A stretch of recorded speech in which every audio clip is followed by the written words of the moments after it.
I truly believe that Brazil is the Silicon Valley in these nature-based solutions. We have year-round growing conditions, relatively stable political system, deep capital markets, sophisticated legal and financial structures. And so Brazil is probably the best positioned country in the world for the next 15 to 50 years to really just roll out all these solutions at a scale that is not possible in other countries. You can plant trees and sequester carbon, but 30% of global emissions come from the food system. And in Brazil, 75% of emissions come from the food system. So if you are not helping make that transition to a regenerative, carbon neutral, even carbon negative food system, you're not going to make any difference. So we need to transition our entire food system just like you need to transition the energy system over time. And the way to do that is through agroforestry. So it's combining tree planting and agriculture in the same space. Hello and welcome to Brazil is Not for Beginners. Today my guest is my dear friend Phil Kauders. Phil is the co-founder and CEO of Courageous Land. We're going to talk about agroforestry and carbon credits. Phil, thanks so much for joining me today. Thanks so much for having me. It's a pleasure to be here and I can't wait to talk to you. Awesome. Well, I always enjoy our chats. I love what you're doing. I haven't been with you since the very, very beginning of Courageous Land, but have been following it for some time. And I'm really excited to learn more and dive deeper with you. But maybe before we dive into Courageous Land specifically, you are a gringo. Somehow you ended up in Brazil. Can you tell us a little bit about your background, how you came to live in Brazil, and how you found this idea of doing Courageous Land? Yeah, absolutely. I was born and raised in the States, in New Jersey, youngest of three. Started to have a lot of interest in emerging markets when I was around 16 years old. So first of all, my dad was an immigrant. He's from the Czech Republic, was born in Prague. My mom was American. I always had sort of an international feel in the house. And then became very interested in microfinance and also in impact investing generally around 16 years old. And so when I went to Cornell, I studied business there, but wanted to do something that was also impactful. So I also started studying Spanish. I spent time in Spain and in South America and Chile. I did undergraduate research on microfinance and knew that one day I would want to be potentially abroad and work abroad, given the positive experiences I had had with studying abroad in college. I started my career at Goldman Sachs in New York in the investment management division. But during my limited free time, sort of nights and weekends, I was learning Portuguese because I had decided that Brazil was the place to be. And after 3 years in New York, I was able to secure a job at a private equity fund in Sao Paulo and made the move. So I don't want to age you, but what year was that? What kind of time frame are we talking about when you moved down to Brazil? Yeah, it was 2013. So I've been in Brazil for 12 and a half years right now. Okay, so I can't say that's a dissimilar trajectory and thinking to mine, also international development and impact focused. I didn't do investment banking, I did finance, but very similar. Also came to Brazil at about the same time, early days for startups. I thought a really exciting time, right? The World Cup was coming, the Olympics were coming. What did you do when you first got to Brazil? So you said you were doing private equity. I want to understand how you went from this successful career in finance to deciding to leave it and start a business focused on impact and agroforestry and carbon in specific.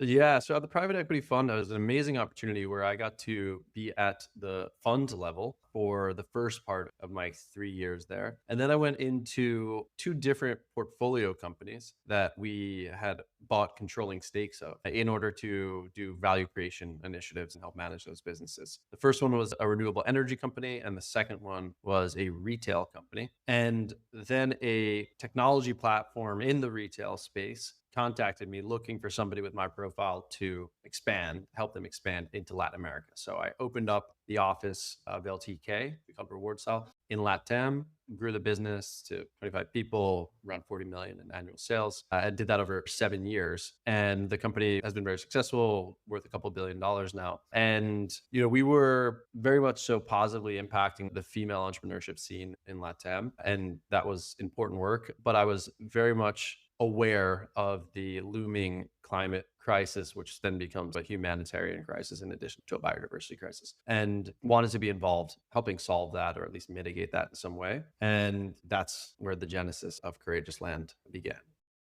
Amazing. So can you talk a little bit about that genesis and that decision to leave this good job? What was the specific problem? So you talked a little bit about kind of this looming climate crisis. What stuck? What caught you? And what was the opportunity, the kind of the problem you were trying to solve and the opportunity you were seeing to address it? Yes. So I had been acutely aware of climate change for a long time. And I had a couple of friends that were entrepreneurs in the space. One was doing a documentary called Feeding Tomorrow. Another one was a founder of a company called 12, which does carbon removal. It transforms CO2 into physical products, not unlike a tree does, which we're about to dive very deep into. And also, my wife was vegetarian. At that time, I was going down that path. I still am pretty much vegetarian and acutely aware that our decisions and how we also spend our career can make a difference in terms of this fight against climate change. And I wanted to do something impactful. And I wasn't 100% sure it would be climate, but I was making these personal choices, making other people aware of what was going on. And then I read the book from Yvon Chouinard, the founder of Patagonia, Let My People Go Surfing, which is an incredible book. And, the book's mostly about how he built his business and lived his life and gave freedom to the people that he worked with, but also very much the causes that he believed in. He was an outdoorsman, and not unsimilar to the story of like the founder of BlackRock, who would go fishing every year and all of a sudden the fish were gone. And he all of a sudden woke up to what was going on. And at the end of the book, they said that, 1% of their revenue, 1% for the planet is the name of the program, goes to these activists, nonprofits, like the types of people that will chain themselves to a tree, like an old redwood, so that it wouldn't get bulldozed for a parking lot or whatever it would be, or these very active people. And I realized that I was aware of what was going on and I was talking about it and I was wanting to do something in impact, but I wasn't actually doing it and I wasn't actually making a difference. And I really wanted to make a difference. And so then they clicked, like, I'm going to do this. Like, I want to get to the end of my life and say that I've been actually positive for planet Earth and not just somebody who's taking away resources, which, by the way, as somebody that had a good job, I grew up in the United States, was working in private equity, et cetera. Like, the carbon footprint that you have as an upper class person is typically 1,000 times greater than, a poor person in Africa or in Asia or even in Latin America. So it is really unfair because those are the people that would be the ones that are going to suffer the most. So I wanted to actually have a positive legacy of my life and for me and my family, and wound up taking it to the extreme with Courageous Land. So the opportunity is that, okay, you can plant trees and sequester carbon, but 30% of global emissions come from the food system. And in Brazil, 75% of emissions come from the food system. So if you are not Wow. helping make that transition to a regenerative, carbon neutral, even carbon negative food system, you're not going to make any difference. You're going to plant some trees, you're going to sequester carbon, but the status quo of what is causing climate change, what is causing deforestation will not move. So we need to transition our entire food system, just like you need to transition the energy system over time. And the way to do that is through agroforestry. So it's combining tree planting and agriculture in the same space. So farms in Brazil, almost all of them, they used to be forest. If you go back in time, sometimes as recently as 10 years ago or yesterday, and sometimes it was, 200, 300 years ago. And so these are forested landscapes. And now they're growing, corn, or they have cattle there or something like that. But there's no trees left. They've been removed from the landscape, which is not natural. And so what we can do is we can plant trees that sequester carbon, restore the ecosystem, bring back water to these lands, and also produce things that the world needs: fruits, nuts, medicines, fibers, wood, and carbon credits. And you have all of these revenue streams while cleaning up the earth. And so our mission as a company is to reverse climate change while creating health and abundance for life on earth. That's an amazing mission. And I love the story, first of all, of how you got there and the commitment. I really admire that we do have a large carbon footprint, kind of being, upper class, for lack of a better word. And it's great to see people that take the decision to really do something about it, right? Because it's easy to talk about it and go to a store, the co op, or whatever that around your corner. But making real decisions and really trying to have an impact with your work is really important. And I really admire it. You used a number of terms there. You started to explain agroforestry, but I was wondering if we could take a step back and talk through a few of the different terms that you had there. So agroforestry, carbon sequestration, carbon credits, regenerative agriculture. Do you mind just kind of just giving us a 101 on what a few of those mean so that anybody that's listening also can get a kind of a clear understanding of what those are? Absolutely. So agroforestry, as you can probably infer from the name, is the combination of agriculture and forestry, where by definition, you're having multiple species in the same area. And one of those species is a woody tree species, essentially. So agroforestry is a large range. It can be as simple as having eucalyptus and cattle together, but it could be as complex as something Yeah. that looks like a forest and has hundreds of different species producing all together.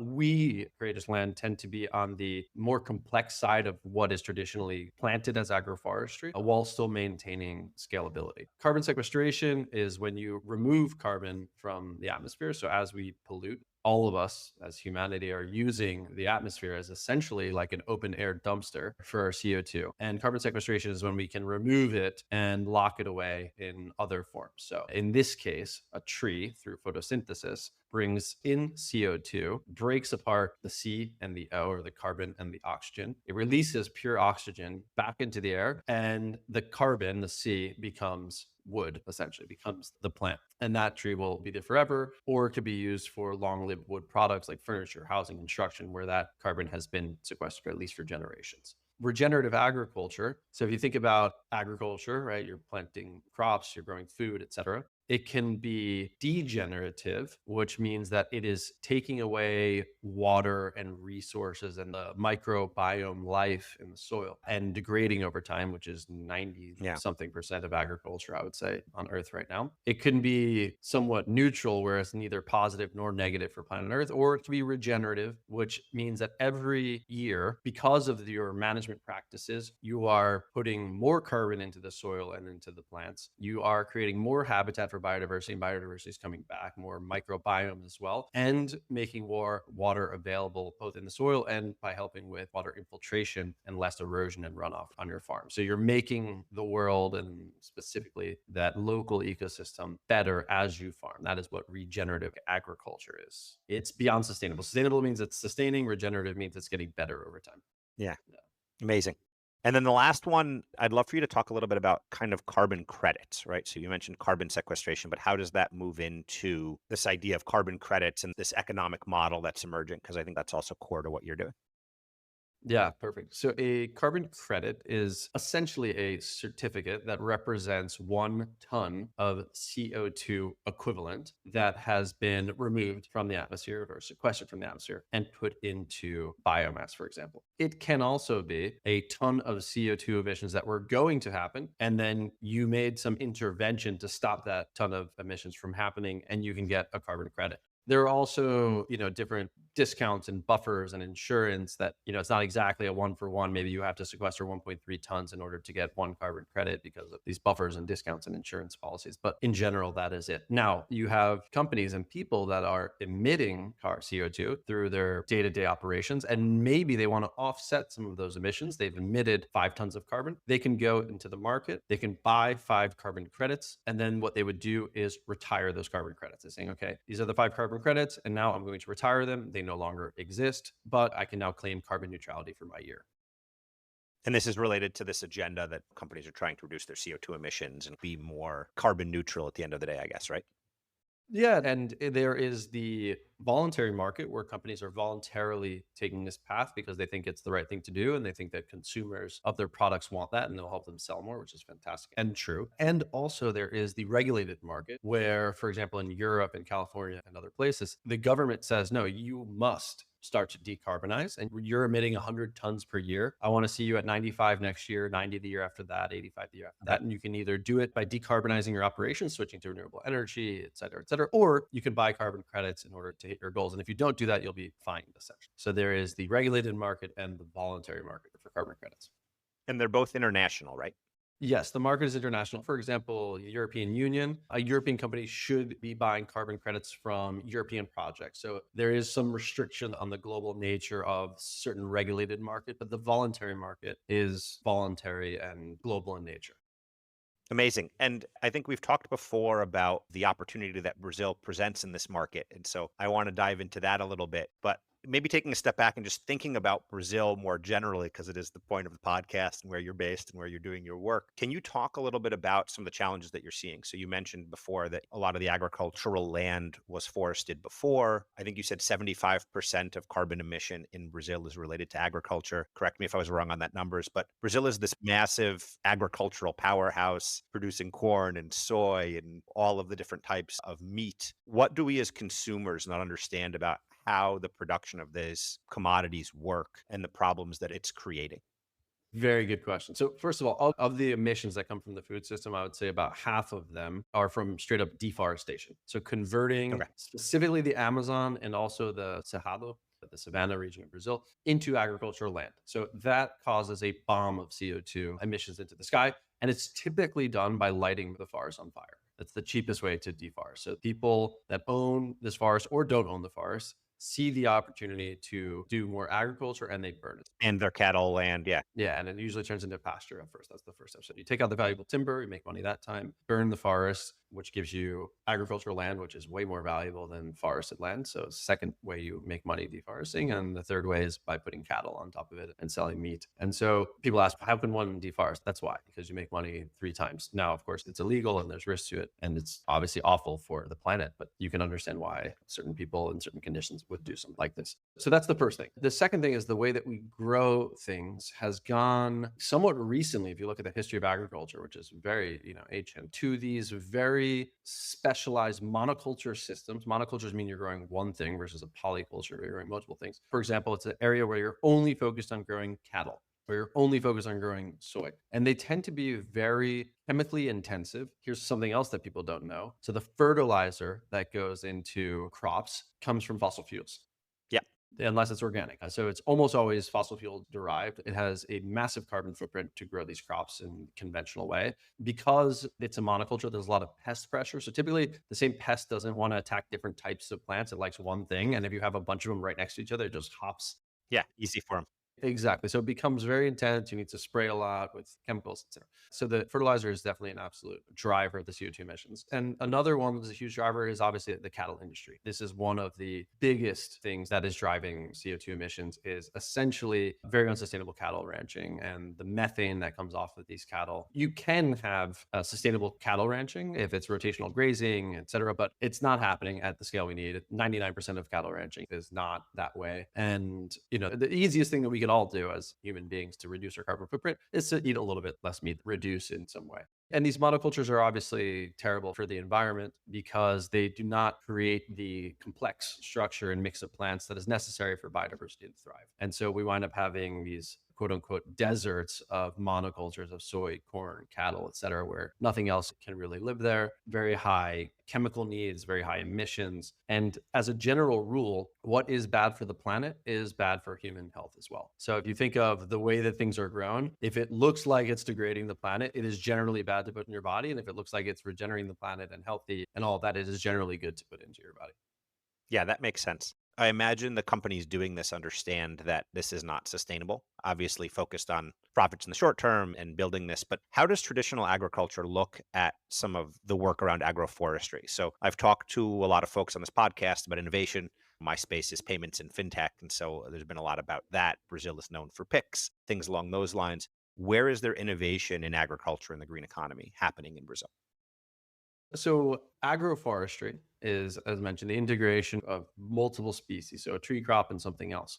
And traditional agriculture sees that as something that brings complexity. They're acutely aware of the environmental benefits of it. They're acutely aware that it can be more economically interesting than what they're currently growing. And in many cases, it is way more economically interesting. But it brings complexity, it brings more work, and it requires more knowledge in order to manage multiple species instead of just being a specialist in one species. And so what we have done as platform, as Courageous Land, is to really identify those key pain points to make the agroforestry transition happen and to address those key pain points. And those are related to the planning of the agroforestry system, make it as simple as possible, getting financing for it, helping manage it, and then selling multiple crops and carbon credits. So that's what we do as a company. And that's our scalable solution. In addition to agroforestry, we are seeing more general regenerative practices coming up. So, for example, instead of having bare ground and using lots of herbicide under, coffee plantations, we're seeing them grow cover crops, which is a mix of different herbaceous plants that can fix nitrogen and support wildlife and pollinators and the microbiome, et cetera, while also fixing carbon, helping with water infiltration, et cetera. So, like these are standard, regenerative practices that we're starting to slowly see pop up. In addition to creating things in Brazil like biofuels,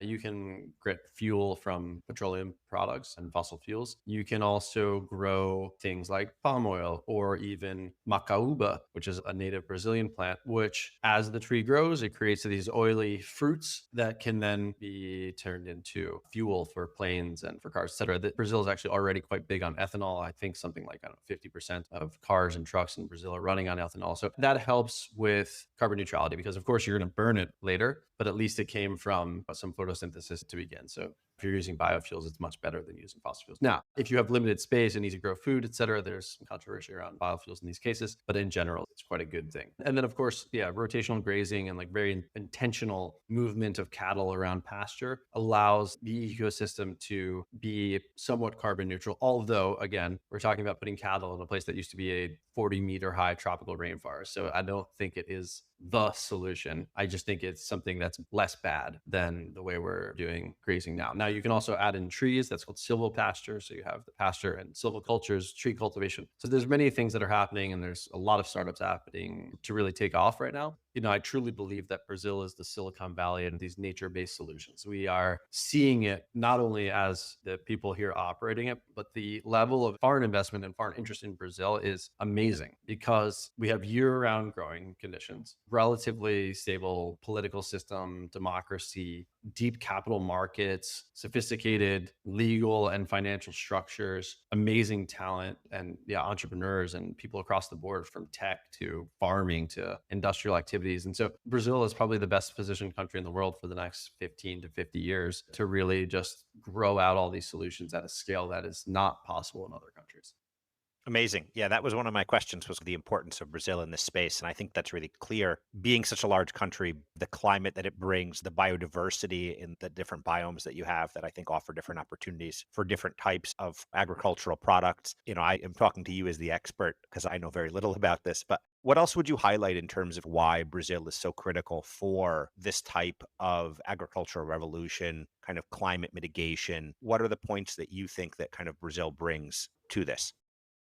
Yeah, so I mean, in addition to the ones that I already mentioned, I'll quote a carbon buyer and investor from a very large company. So, okay, you want to have economies to scale when you're going to be able to just deploy capital or do partnerships that can provide you the carbon credits or even the commodities. And so, if you look at the fact that things grow a lot faster in the tropics than more temperate regions, and then you look across, okay, where can I deploy lots of capital? So it's going to be the bigger countries. Like you don't want to become an expert on Ecuadorian legal and financial system because you're going to run into a wall of scalability issues at some point. And so, okay, Brazil has almost infinitely scalable possibilities, including 92 million hectares of underutilized land. So like unproductive, Okay. degraded pastures that could be whatever we want them to be. And then you look, okay, so you have Brazil, Indonesia, and Congo essentially as like these big tropical countries. And if you look at Brazil, it's just clearly the most attractive from a geopolitical standpoint, a ease of doing business, security, etc. Like Brazil is a great place to do business. And so what we have seen is that the attention comes from that. And in addition to that, I think the fact that Brazil has literally no known enemies, and I'm actually quoting, so Brazilian military has to write a report every year, and there is like an obligatory section that says list the known enemies of Brazil. And I think for like 20 years running, it's like there are no known enemies of Brazil. Everybody loves Brazil. Every country wants to be friends with Brazil.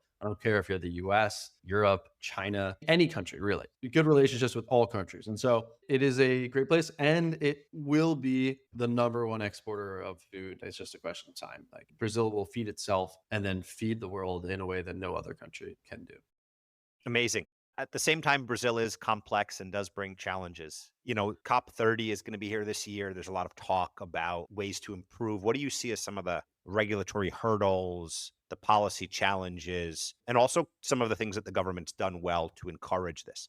Yeah, absolutely. So COP30 is a huge moment for Brazil and frankly for the world. And I think that previous COPs have been a lot about promises and deal making, et cetera. This is being really framed as the action COP. And everyone is showing up with the intention of showcasing things that they've already done before the COP, like announcing, like, hey, by the way, this has already happened, or this deal has just been signed and we're about to implement that. And that's the idea around this COP. And, the government has been very good, like shockingly good, I would say, in terms of supporting initiatives that are good for Brazil and good for climate. Just as an example, Brazil has created a voluntary pledge to restore 13 million of these 90 million hectares of degraded pasture. This will create billions of dollars of revenue from bioeconomy products, bioeconomy meaning timber, fruits, fuels, et cetera, everything you can grow on this land, tons of jobs. And they are providing incentivized and cheaper credit for these types of projects. So, as you probably know, the risk-free rate in Brazil is something like 15%. But if you look at certain programs, you can get interest rates as low as 4% or maybe 7% over very long time horizons to do projects that are in favor of nature, people, job creation, et cetera. And so quite impressed by Brazil's foresight and seeing this not only as a moral and environmental imperative, but more importantly, as a massive business opportunity to attract foreign capital and supply the world with things that we need anyway. And so why not grow them in a positive way?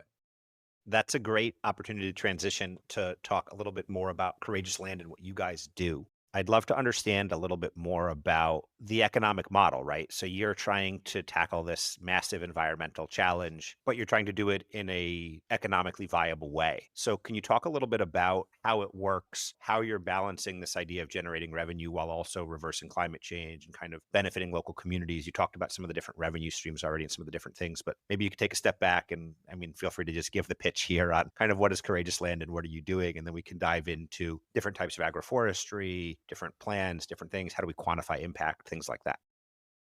Sounds great. So, starting with what's called the core unit economic of agroforestry, right? You can put a dollar into it and then make a market based financial return over time. So, essentially, the money goes towards planting the trees, taking care of those trees, which means pruning, weeding, et cetera. And then they start to produce crops. In our case, it's usually fruits and timber, and also the carbon credits over time. So you have a market rate financial return. Most of the revenue is coming from the agricultural production. A smaller part of it is coming from the carbon credits. And you're looking at this over a multi-year time horizon. So let's say like a 10-year time horizon for your investment up to 15 or beyond. I mean, you're really looking at it because much longer than that. It's a perpetual system. It's perennial. You don't need to replant it once it's there. Of course, some plants, they have a 25-year life. Coffee starts to produce last year to replace it, but other trees can produce for 100 years at high quantities. And so you want to hold on to these things in the future. That's essentially, how it works. Usually your investment period or when you're deploying capital and that deployment of capital is higher than your revenue, meaning you're not producing profit yet, happens over your first 3 years. Around year 4, when the plants are bigger, they're producing fruit and carbon credits, it turns and you start to produce profit from that point forward. What does Courageous Land do? So we know that, okay, you have a solution that you can put capital in, make money, feed the world, and also it's scalable. So why don't we put $1 trillion into this and solve climate change while making money? Sounds great, right? Easy. There are some key challenges to agroforestry that we identified. And my co-founders, who I haven't spoken enough of yet, Gilbert and Louisa, they've been doing this for over 15 years. They're veteran agroforestry expert and operators. They used to work at Valley, the mining company, doing reforestation and biodiversity projects. And then they set out on their own, bought a piece of land in Bahia, and lived off of agroforestry operations and consulting for the last 15 years before I met them. And then we decided to co-found Courageous Land to really take this to the next level. And so through their experience, we have understood that the key challenges are related to the planning of the agroforestry system. So, okay, given a piece of land, which trees should we plant? Is it avocado? Is it acai? Is it coffee? Is it mahogany? What is the spacing that's ideal between the plants? What are the cash flows going to look like? What are our labor needs, et cetera? So really diagnosing the land and making a plan. That's a challenge. Typically, it would take a consultant 2 months to write a report. It would cost a lot of money. But I also don't imagine that the farmer would understand the consultant's report very well. Depends on the farmer, right? It depends on the consultant, but that's also Yeah. another challenge, right? The next piece of it is, okay, once you have this plan in place, how do you get the financing? So if you typically, if you took it to a bank or an investor, they would say, I haven't seen something like this before. I'm sorry. I only invest in monocultures because I understand them. The third piece of it is managing the system, right? So if you're planting multiple tree crops, you need to be not necessarily an expert in all of them, but you need to be highly proficient in all of the plants and trees that are on your property, which is an amazing intellectual opportunity and challenge to be able to deal with multiple trees and plants. And it's a never ending learning process, which is amazing for people that want to be lifelong learners. And last but not least, selling the crops and the carbon. And so we took all of those challenges and blamed the 7 years running a tech platform in LATAM and put them in, we platformed the solution in order to be highly scalable. So now we can diagnose a land and create a plan for that agroforestry system on that specific piece of land with the tailored species, et cetera, and see the cash flow, see the labor needs, see the carbon sequestration, and do it in a minute. And for free, basically, like we have a freemium version of the model. And it just took something that took forever and cost a lot of money and made it free and instantaneous. And this is the power of technology, the power of platforms. And so that's the first step of it. Then we were able to provide the financing through two sources. One is by being partnered with with certain investors that we can bring opportunity deal by deal. And the other one is a pool of capital that we can make decisions with that we've pulled in from mission aligned, large private equity impact investors. The next piece is on the management side. Courageous was born as an operating company with multiple farms right off the bat, thanks in no small part to Gilberto and Luisa's past. We were able to already start the company with multiple farms running. And so that's our DNA. We're agroforestry operators. And we help others with the operations, but also through technical assistance, meaning that Okay. they'll operate, we'll teach them how to operate, and we'll show up once a week or once a month and help them make, decisions, outline the plan of what's going to go down over the subsequent 15 days or whatever it may be. And then last but not least, selling the crops into the market through multiple channels, and then also taking care of all of the carbon credit documentation, which is quite intense, getting it approved and selling the carbon credits into the market. Amazing. Amazing. I cut you off there a little bit at the beginning because my first reaction, like, so amazing what you're doing, but I'm really curious how this is received when you go into the market and bring this. So you guys have your own farms and you're doing it on your own, but you're also looking to partner. And so how is the reception when you bring this platform to other farmers, maybe that are used to an expensive consultant, that are not used to seeing something that's actionable that they can deal with? I think that, the people that I know that farm would like to do it well, care about the land, especially when you're talking to kind of smaller family owned farms and not kind of large corporates. So I'm curious about that part and kind of how you've been received since you guys have launched the platform and how that's going. It's been amazing. It's been heartening to see the reaction from farmers, and all of our demand has been inbound. So we launched the platform and we've had already 550 farms sign up declaring their interest in doing agroforestry with us, and all different sizes, from small farmers all the way to massive corporations and asset managers that want to do agroforestry and want to partner with Courageous Land to do so. So I think that the interest is clear and it's growing. I think that our role is to make it a turnkey, seamless solution. I think everyone, no care who you are, wants things in life that are relatively easy and not painful to do and that help you make money. And so that's what we want to bring from an agroforestry perspective to these farmers. I think that there are obviously different profiles, and there's going to be your classic, let's call it, soy farmers or cattle ranchers, et cetera. And those are typically not the profile that is coming to us. But the beauty of having an inbound marketing type of strategy is that it's self-selective. And so we've already got more demand than we can handle in terms of farmer interest. And now we're focused on scaling the business in order to handle that demand and make that conversion happen. We're not necessarily in the business of trying to convince the massive farmers to make that transition. We're going to start with massive corporations that can help make that transition, that want to make that transition, massive investors, some big farmers, and then other, medium and small farmers as well. Awesome. So I'm curious about that, kind of those challenges that you're mentioning in terms of scaling your business, right? So you said you started with a few different farms. You're obviously doing something in tech, but I think that if you mentioned to somebody and said, "Hey, you went to a VC and said, I want to pitch you on agroforestry," it's probably not the pitch they're used to hearing. So, on one end, is that an inaccurate perception? Why are you guys, venture backable? Why are you pursuing this opportunity? And then kind of what are some of the challenges that you're seeing in terms of scaling and how are you addressing them, right? So if you could talk a little bit about that, and just the other end of it that I'm curious about is, while you're tech based, you're also dealing in something that's quite a bit more tangible, right? So you're producing products, right? Or at least helping your clients produce products in terms of the wood and the fruits and the different items that they're producing on their land. Great question. First of all, we are venture backed company. So our largest investors are venture capital funds. We are a asset light and highly scalable data driven company, which has a large problem to tackle. We're in the lead and there's just no real restriction on potential size that we can grow into. And so that's why I think it has attracted venture capital, and how we can continue to scale. The way that we were able to do it is by structuring the company with this asset light, highly scalable platform holding company, and having a different pool of capital needed to do the project finance and make that capital available to the platform users to actually do agroforestry operations on the ground. That's a different profile investor, which is project finance based, typically private equity, development bank financing, which expect long-term capital appreciation, not rocket type growth going towards unicorn status. And so that is how we've been able to do it and why we've been able to scale. And I think also worth noting is that in order to help the operations on the ground, which the farmers will do mostly themselves, but also have technical assistance on the ground, that we're growing a network of certified courageous land professionals that are independent professionals, so not employees, that can go through a training and certification program to allow them to represent courageous land in their region where they have local knowledge, local relationships, and can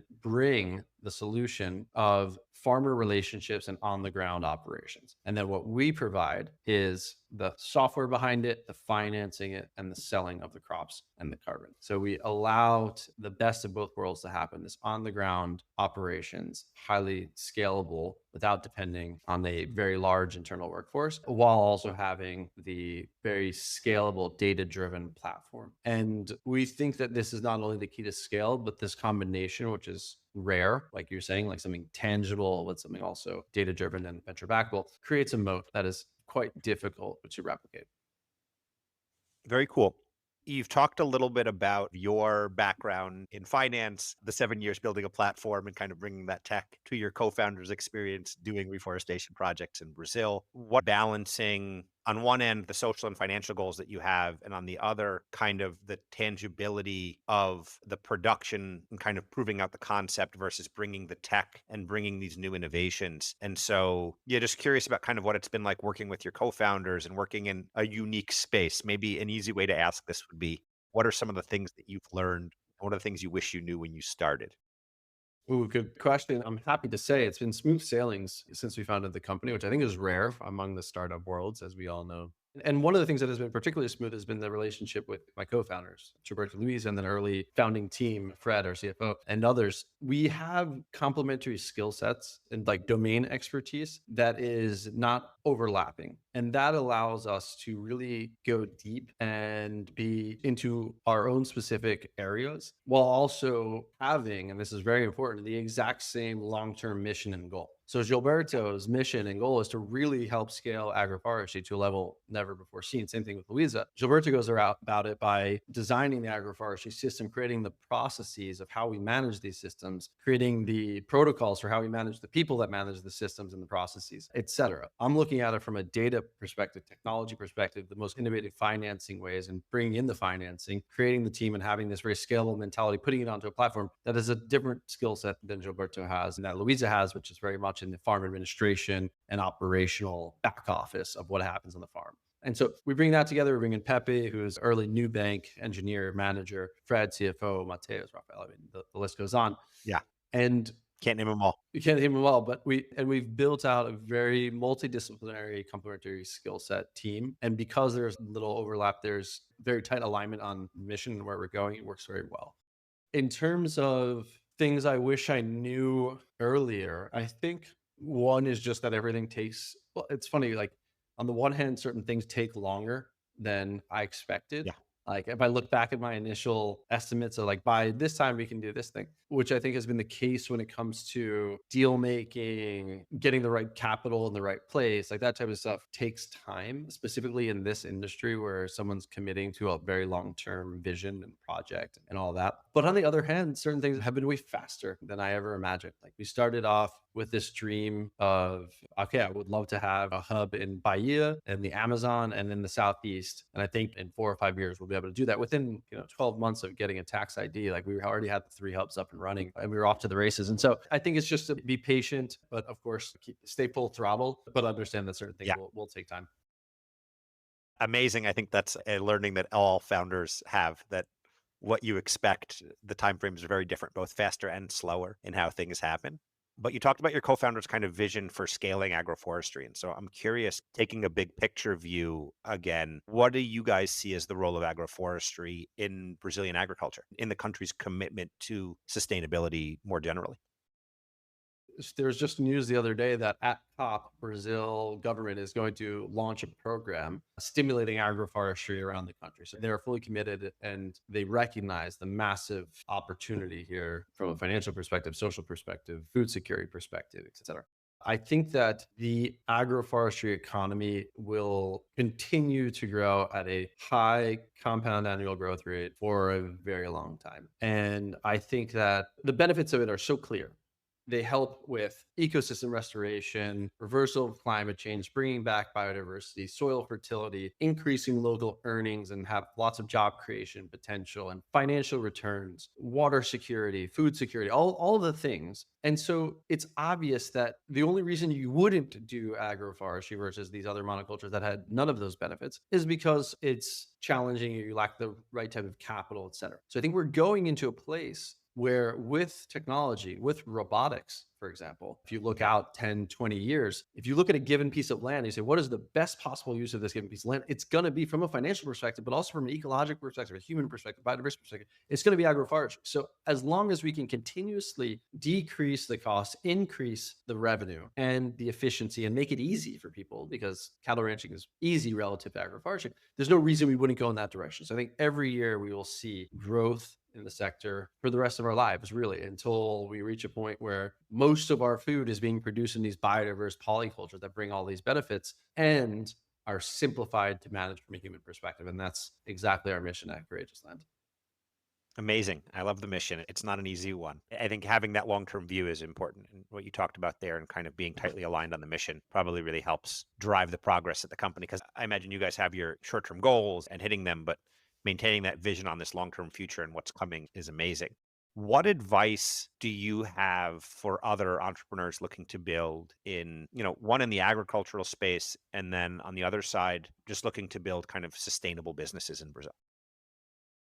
The first thing is that it has to make sense from a sustainability perspective. It has to make sense also financially in order for it to be scalable. If it depends on people's goodwill or some early adopters that are fanatics but won't touch other players, then it won't be scalable. So I think it has to be something that makes sense from a financial perspective, not just sustainability perspective. The agricultural space is a fantastic place to innovate because it is, if not the biggest sector in the world, one of the biggest sectors in the world. I mean, you have billions and billions of people eating all day, every day. And so the way that you can grow that food or make it better, more nutritious, more sustainable, lower carbon footprint, it allows for highly scalable startups and business opportunities. So I would encourage people to look at this space. Amazing. And touching on Courageous Land one last time, or maybe two last times, because I've got two questions for you. So, one, kind of interested a little bit in how Brazil has shaped the company, right? So, unique challenges or unique opportunities that have, I imagine you had a plan. And like you said, some things happened quicker, some things happened slower. There's probably other things from the initial PowerPoint that you wrote that have changed. So, how has Brazil shaped what Courageous Land is, and how is it continuing to shape where you're going? Yeah, Brazil has been the perfect place to start Courageous Land. And I think it comes down to a lot of those factors that I spoke about previously, but also really the moment that Brazil is having from a nature based solutions perspective. There's a lot of capital, both domestic and international, interested in the space, a lot of talent in the space. And I think what's made the difference is really the team that we've been able to build at Courageous Land. We have unbelievable people across marketing, across science, across technology, across agronomy, agroforestry and forestry, finance, et cetera. Brazil has very, very deep and qualified talent. And naturally, Brazilians are drawn to this mission of nature restoration, reversal of climate change, growing things, et cetera, in a way that people in other countries not as much. Like if you come to Brazil, your first day here, you'll probably hear that, oh yeah, you're in the Atlantic forest biome, blah, blah, blah, there's the Amazon biome. You're in the States, you have no idea what biome you're in and what this place used to be a long time ago and all that. Brazils are very connected to nature because it's so exuberant, it's so tropical, it's so, abundant. So you have all these people from different fields that when they have this mission, they're able to draw in. So I think that it provides a leg up on other places, in addition to the fact that in Brazil, to build a company, you require less capital than building a company out of New York City, Los Angeles, or London, for example. It's a great place to build. I think that, of course, if you are a foreigner and you have the podcast, such as that, Brazil is not for beginners. I mean, luckily, when I started the company, I was already in Brazil for, 8.5 years or something like that. But even so, I depended and still highly depend on having amazing Brazilian teammates that know their way around, Brazilian bureaucracy, and they're experienced. at dealing with it and going through it and moving forward and all of that. And just to have these very experienced people that are local is essential to success in entrepreneurship in Brazil. Amazing. Phil, I really appreciate all the time you've given us. I think we could have dove deeper. I don't know what the word would be there. My English gets worse every day that I spend in Brazil, I think. But we could have gone a lot deeper in a lot of different areas. And you obviously have a tremendous amount of knowledge, and I imagine the team's even richer. But I always like to end my podcast by asking, what does the expression Brazil is not beginners mean to you? Maybe you can share that in the context of either startups or agriculture. Oh man, it's a great question.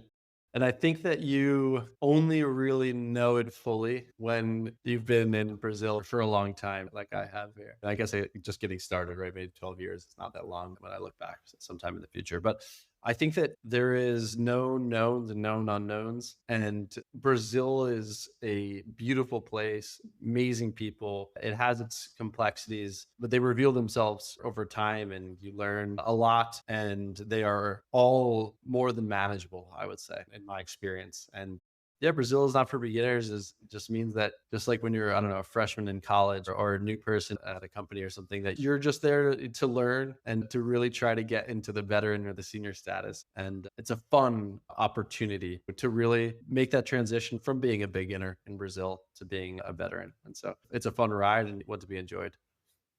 Amazing. And the other thing I always like to ask, and you'll appreciate it as a gringo that's been here for 12 years, but are there any like Brazilian expressions or habits or cultural nuances that you'd highlight for foreigners coming in, things that stand out to you?